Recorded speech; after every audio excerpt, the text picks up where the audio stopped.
अस्सलाम वालेकुम नाज़रीन, आज पाकिस्तान में एक अहम डेवलपमेंट हुई है। पाकिस्तान की फ़ौज के एक आला ऑफिसर जो हैं उनको नया DGISI लगा दिया गया।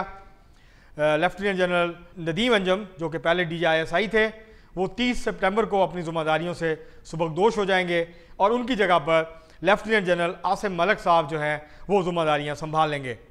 लेफ्टिनेंट जनरल नदीम अंजम साहब जो हैं वो अपनी जो 3 साल का टेन्योर है उसको पूरा कर चुके। उसके बाद उनको एक्सटेंशन दी गई और एक्सटेंशन जो है वो टिल फर्दर ऑर्डर दी गई थी, तो वो अब 29 सितंबर को या 30 सितंबर की सुबह को वो अब पूरी हो जाएगी और उसके बाद वो रुखसत हो जाएंगे। जब वो DGISI बने थे उनको जनरल बाजवा जो है, कमर जावेद बाजवा जब आर्मी चीफ थे, उन्होंने जनरल फैज़ की जगह पे DGISI लगाया था। उसके बाद फिर वो कंटिन्यू किया उन्होंने जनरल सैयद आसम मुनीर साहब की जो है वो सरबराही में, जब वो आर्मी चीफ बने उसके बाद उन्होंने उनको कंटिन्यू रखा, फिर उनको एक्सटेंशन दी।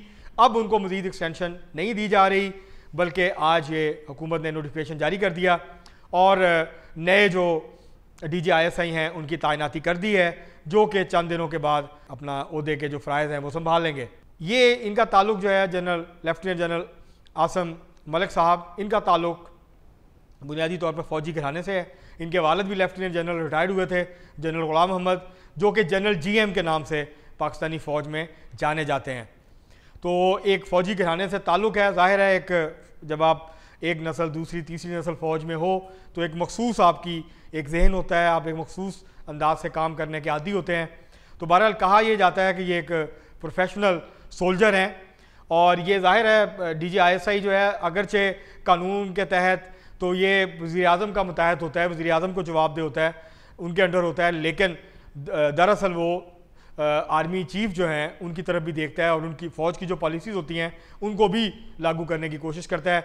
आर्मी चीफ जो चाहते हैं उसके ऊपर इम्प्लीमेंटेशन करने के लिए भी DGISI की एक अहम और बुनियादी ज़िम्मेदारी होती है। अब देखते हैं कि ये किस अंदाज से काम करते हैं। जब हर कोई जब DGISI आता है वो पॉलिसीज़ तो हुकूमत या आर्मी चीफ की फॉलो कर रहा होता है, लेकिन ख़ुद भी उनका अपना काम करने का तरीका होता है कि वो किस तरीके से पॉलिसीज़ को इम्प्लीमेंट करते हैं, किस तरीके से लोगों से डील करते हैं।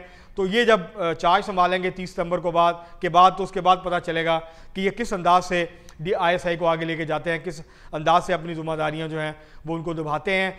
क्या इनके ये इस तब्दीली से पाकिस्तान की सियासत में, पाकिस्तान की जो पॉलिसीज़ हैं उनको इम्प्लीमेंट करने के तरीके में कोई जो है वो तब्दीली आती है, कोई फ़र्क आता है, या उसी तरह से जो है उसकी कंटिन्यूशन रहती है, जहाँ पे जनरल नदीम अंजम छोड़ के जाएंगे वहीं से आके जो है उनके पेशरो लेफ्टिनेंट जनरल आसिम मलिक साहब जो हैं वो ज़िम्मेदारियाँ संभालेंगे।